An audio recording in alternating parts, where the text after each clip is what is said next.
morning, everybody. Welcome back to Crafting and Crime Daily. I am your host, Rebecca, and I normally recap live trials, currently covering the trial of Michelle Troconis, which has been in recess since last Thursday morning. Expected to resume today, so I'll give you an update tomorrow, but today I'm going to give you a true crime story. We're going to go to California, south of Palm Springs, California, in a place called Pinyon Pines. It's this mountainous area that's looks down on the Coachella Valley. Gorgeous area. You can hunt and hike and fish and do all that good stuff.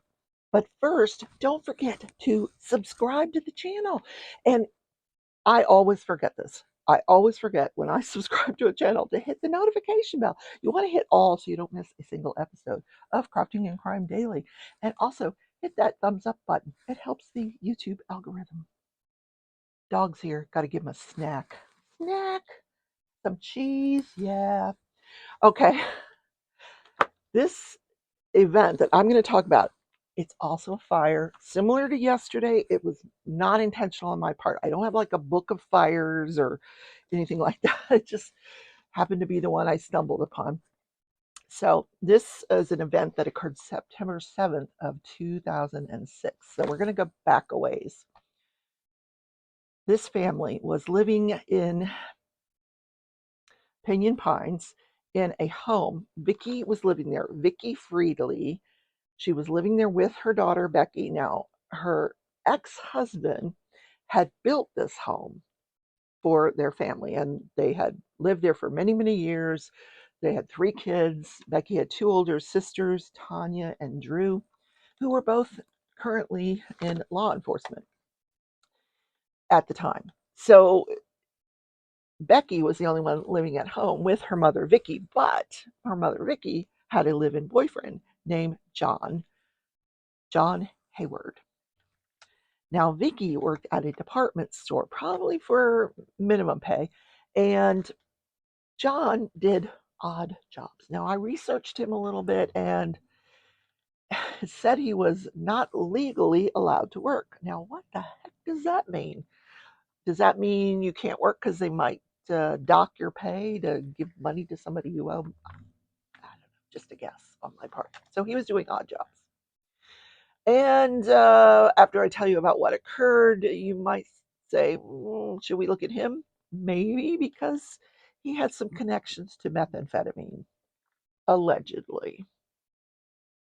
So that night, September 7th, 2006, it's a Sunday night. Now, this is the mountainous region. They've got this beautiful home that they're living in. And one of the neighbors, now none of these neighbors are close. One of the neighbors, he walks outside, and off in the distance, he sees some flickering of light. And he's like, something's on fire. So he calls the police department or the fire department. And he says, I think something's on fire. Now, that call comes in at just before 10 o'clock. And it isn't until after 10 o'clock that they actually get an official 911 call. However, by the time the first 911 call comes in, the fire department's already on their way. Now, they don't know what they're on their way to, except that somewhere up in Pinyon Pines, a guy saw some flickering. But other calls started to come in that this was a fire. So we're going to head towards the fire. And as they're ascending the road that leads up to Pinyon Pines, they see the fire, and it's acting kind of as a beacon, like right here. So they head towards the fire. And when they get there, they find out there's a home. It's engulfed in flames. And of course, there's some looky-loos there, like I talked about yesterday. People that are standing around, going, oh my God, oh my God. Everybody knew who lived there: Vicki, John, and Becky. But nobody wanted to run there to help them because these people that lived up in these mountains used these huge propane tanks full of gas, and they were afraid it would ignite and blow up. It didn't, thank God. What, Tootsie, what are you doing? You're licking herself. It's gross. Here. Oh my gosh. Okay, so they head up this mountain. They put out the fire. But they also see at this fire, there's a wheelbarrow. I can't say it, wheelbarrow. Yeah, you know what I mean. And it's over where near where the cars were, and it's on fire. So, but it looks like there's like a mannequin in it. So the fire chief says, "Hey, cool that off." In other words, put the fire out in the wheelbarrow. So they extinguish that. They extinguish the fire in the home, and they start their investigation the following day after everything. You got to let it cool off. They start their investigation. They find a body in the wheelbarrow. They find two bodies in the home. Now, the bodies are later identified to be Becky. She was the one in the wheelbarrow. And the two in the home were Vicki and John Hayward. John had been, they proceed with autopsies. They positively identify them. Then they proceed with autopsies. John's autopsy showed that he had been shot in the stomach with a shotgun, 12-gauge shotgun, which is a very common weapon, very common. Or back in 2006, it was very common. And Vicki had been shot as well with a .40 caliber handgun in the head. So they're like, "Oh my God, what have we got here?" So right away, rumors are starting to fly. Pss, pss, pss, pss, pss, of course, right? They're starting to fly, and they were not able to determine the medical examiner was not able to determine Becky's cause of death because she was too badly burned. They said that she could have been shot, but they would never have been able to tell. Now, Becky was deathly afraid of fires. This is according to Vicky's ex-husband and Becky's father. Deathly afraid of fires. When she was a young girl, she had pulled a pan of hot grease onto her, and it gave her third-degree burns on her chest, which only someone who was intimate with her probably would have noticed because she kept it pretty much covered up. So the police get involved, and they quickly find out through the grapevine that she had had a breakup with Robert Pape 9 months before the murder. Now, according to some of her friends, she broke up with him. And he became obsessive compulsive and kept calling her and wanting to get back together and wasn't even accepting their breakup. Now, according to his friends, he broke up with her because she cheated on him. And he had already moved on by the time of the murder. He had already moved on and was dating another woman who he went on to become engaged and married to and have children with. So he was very happy in that relationship. Now, two different sides of the fence here. So the police bring in Robert and his best friend, Kristen Smith, as part of their investigation. And they ask Robert, "Do you know what happened to Becky?" And he says, "Yeah, I found out. Javier Garcia called me and told me that she had perished in a fire in a wheelbarrow in front of her house." And they said, "When did you learn that?" And he said, "The day after the murders, he called me and he told me." So they said, "Well, where were you?" And they asked Kristen as well. And I'll tell you what their story was. "Where were you the night of the murders?" And he said, "Well, I got home from work about 6:30 and my mom wanted me to go to church. This is Sunday." He said, "I already missed the other service. She wanted me to go to church. She wanted him to catch the 7 o'clock service at the Sacred Heart Church, which is located at the base of this road that ascends to Pinyon Pines." So he calls up his buddy Kristen, and Kristen says, "Yeah, I'll go with you." So on the way to this church, they call and they find out church has been canceled that night. So they said, well, then they decided they would go to Kristen's father's house and pick up a paintball weapon that he had just had repaired. And then they went over to the elementary school and were practicing firing this paintball gun. Now, unfortunately, they were each other's alibi. Nobody else saw them or could corroborate any of what I just told you. Afterwards, Robert said he went home, was playing video games with one of his relatives. Robert says during that drive, he stopped at a convenience store and he bought some chopsticks, 69 cents, whatever it was back then. So they pull his bank records and they find that he didn't spend any money that day, not from his bank account, but why would you? It's 69 cents. You just reach in your pocket and pull out some change and pay for it. Nor could they find any video footage. But unfortunately, that's not when they decided they were going to check out his alibi for real and look for video footage. 6 years had passed. 6 long years. Yeah. Now, I don't know if I already said this, but Vicki, she worked at the department store, John, odd job, so not always able to make ends meet. Sometimes the mortgage was paid by one of their 2 older daughters, either Drew or Tanya, who were in law enforcement. So Vicki was expecting, though, half of or a sum of money from her ex-husband's pension because he had just retired from law enforcement. So they bring in Robert for an interview and they quickly rule him out. He said, no, I was at my home 11 hours away from the home in Pinyon Pines. I can't say this name. Pinyon Pines. Can't talk today.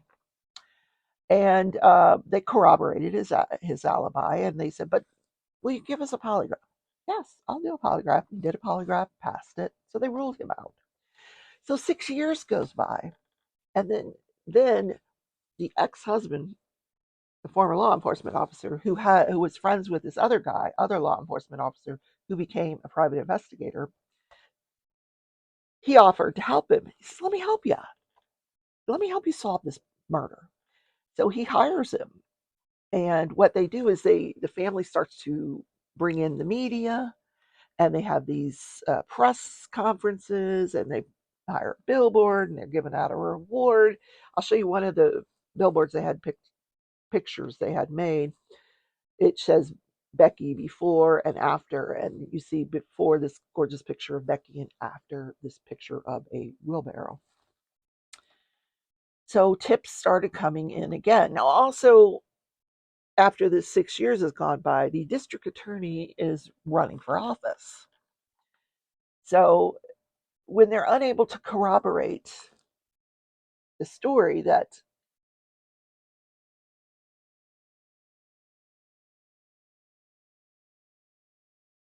Robert and Kristen are giving them, they're arrested.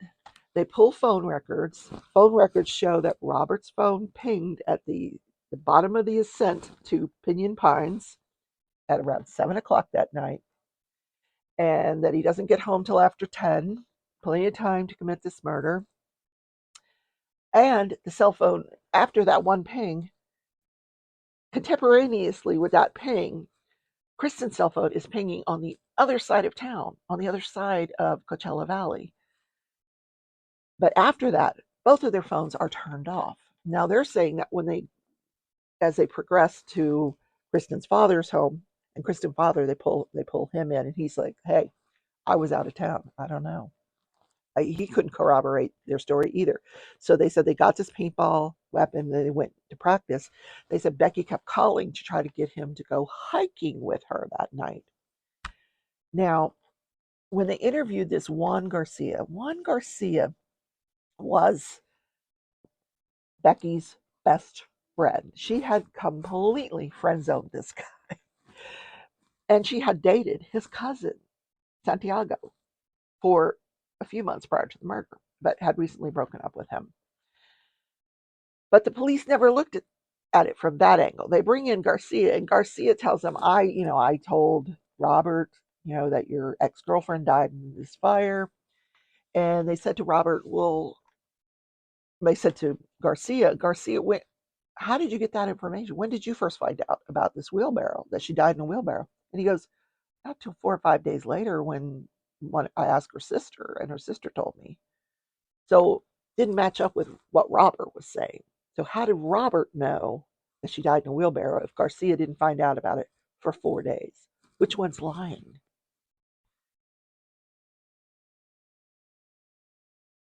So the police, they never investigated whether or not there was a connection with methamphetamine users and John Hayward. That never got investigated. And even though it was alleged that he had done meth with Becky and her friends and that he was a meth user. They also, I had ruled out the ex-husband. So they had the phone records. They did execute search warrants on Kristen's father's house, where they found 40 caliber ammunition, but no handgun. But they did find a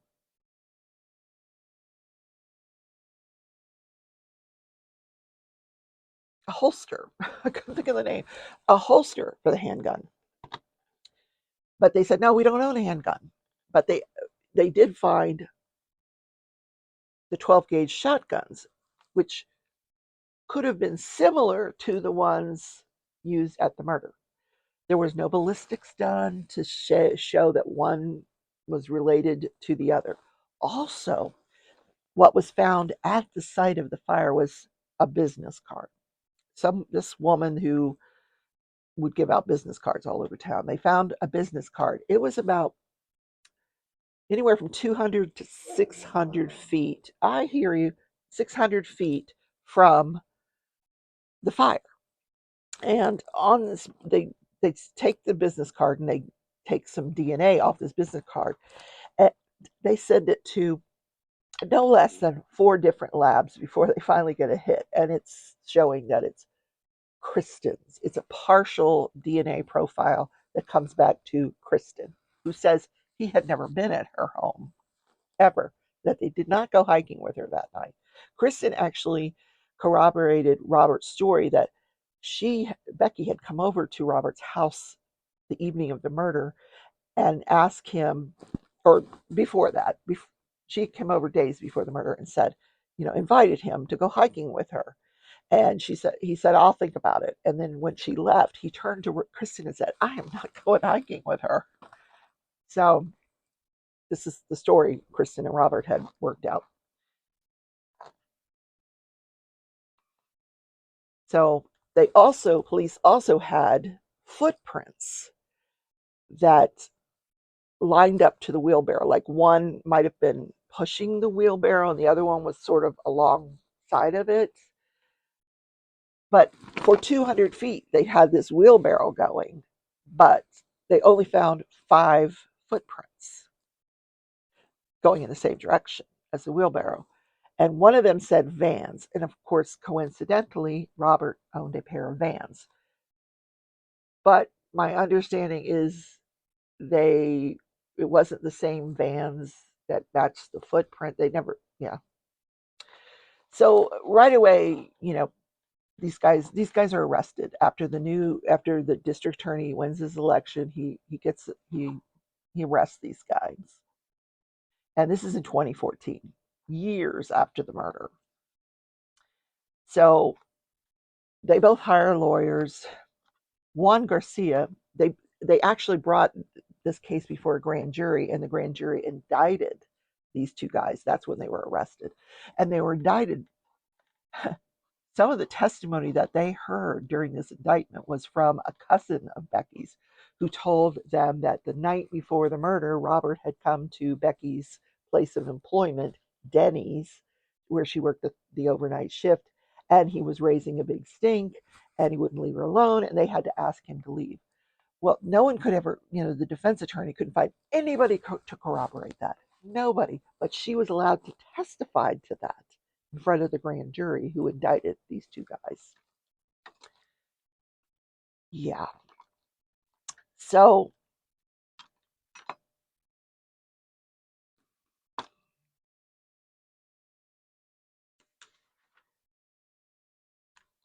after, this is all after the private investigators hired, the family starting to get involved.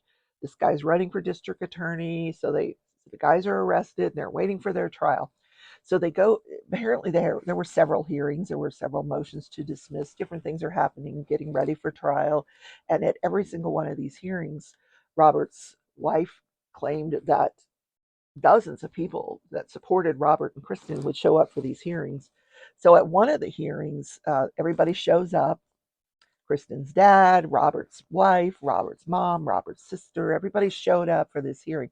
The defendants didn't even go to this hearing. They were sitting over in the jail. They didn't go to the hearing.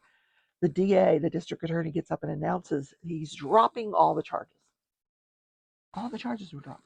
And I forgot to mention, Juan Garcia got testified also in front of the grand jury to all the things that he had to say. And one of the things he had to say was that Becky told him that night, because she used to hang out with her before work, after work, all the time. But she told him that night, hey, Robert's on his way. He's coming up here hiking and he's on his way. And the jury got to hear that in the trial that happens later on. But he was allowed to testify that in front of the grand jury. But he didn't testify that until his attorney negotiated an immunity.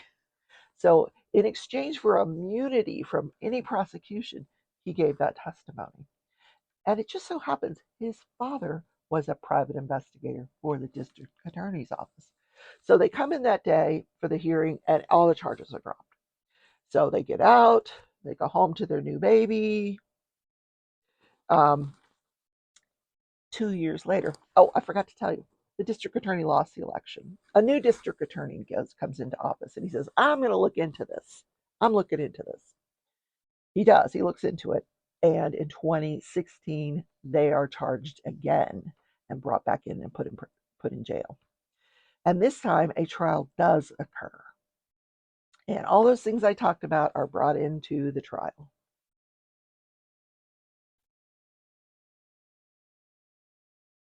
Now, one of the things that they heard at this trial was, or that they had in evidence, was a text message between Robert and his girlfriend. By the time he was arrested the first time, she was his wife. When he was arrested the second time, they had divorced. So they find a text message between Robert and this girlfriend before the murders where he tells them that she was having trouble with an ex-boyfriend, and he says, well, if you know the address, we can always professionally burn their house down. That was allowed to come in before the jury.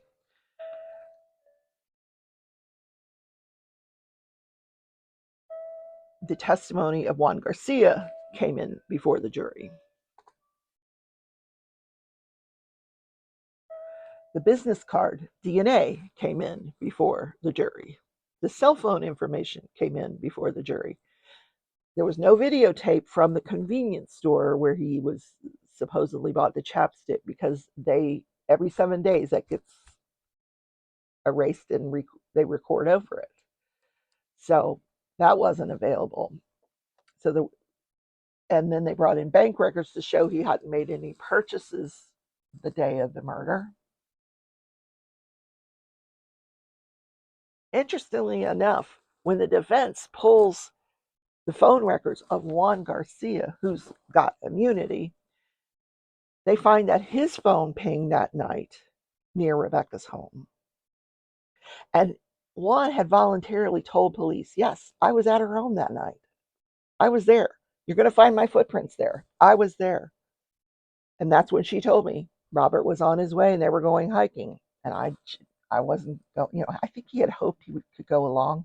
That's why he showed up there, and he didn't get to go along. So he left.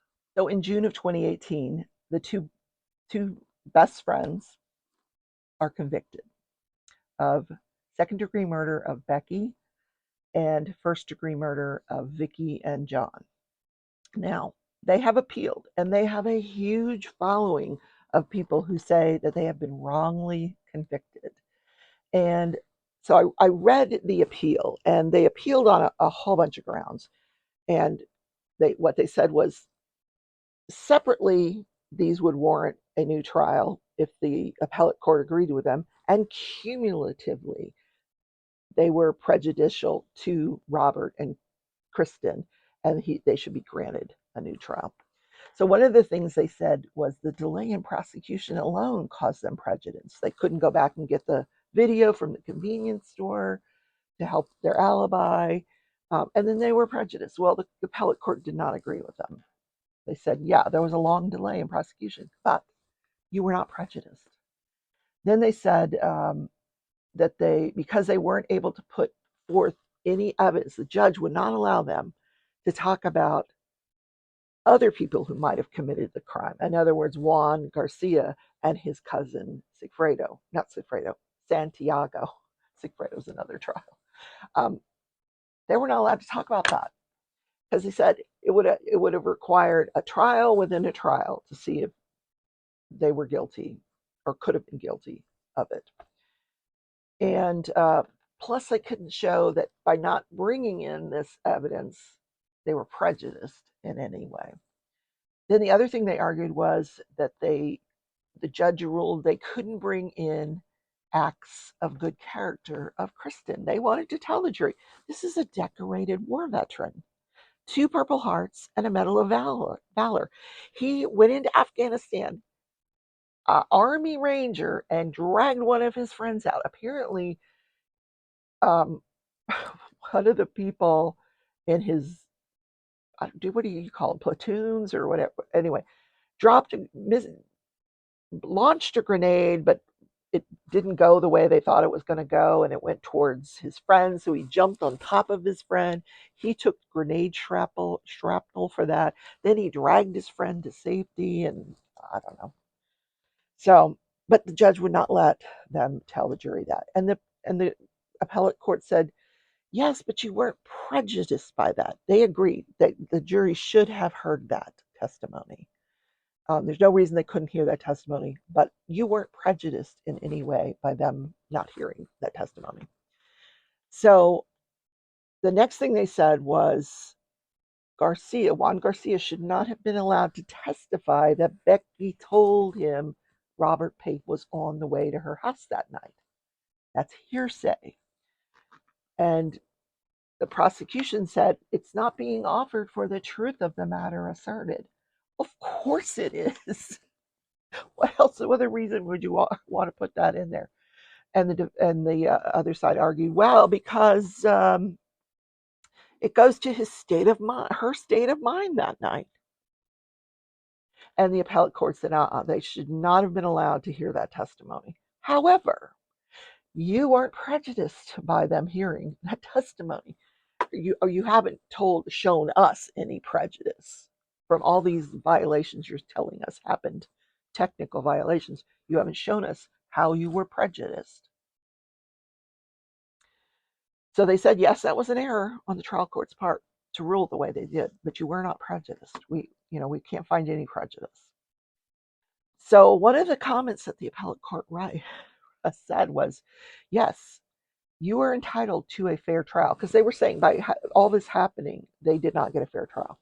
And they said, yes, you're entitled to a fair trial, but you're not entitled to a perfect trial. The only thing they agreed with them on was Robert was sentenced to life in prison without the possibility of parole for the second-degree murder of Becky. And they remanded that back to the trial court. They overturned it. They said, no, he should have been sentenced from 15 to life. You decide. However, he still got those other 2 life sentences for the first-degree murders of Vicki and John. So these 2 men, as we sit here today, are in jail. They were convicted in 2018 after being charged twice with these murders.